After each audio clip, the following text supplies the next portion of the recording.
What we do is help maintenance trade businesses make more money honestly, ethically, and morally.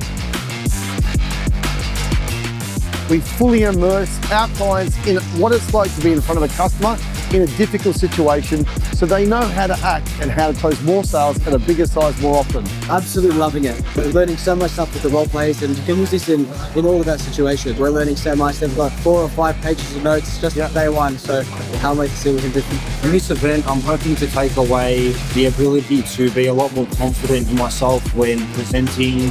The one thing that really hit me today in the coaching was we did an exercise this morning where we cleared out a lot of extra baggage that I had from stopping me from reaching a goal. We are on day 2 of Sell Strong, Market Smart and Scale Fast, and we're going to chat to some tradies about their experience so far.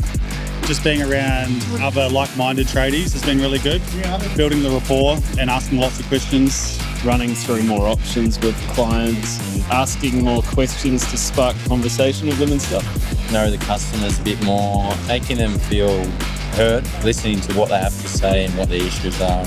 Some of the things that I love to see is how our systems, processes and strategies really impact the bottom line of a business, which might be a small thing, but those incremental changes that build up over time that can really shift the needle on a business really lights me up.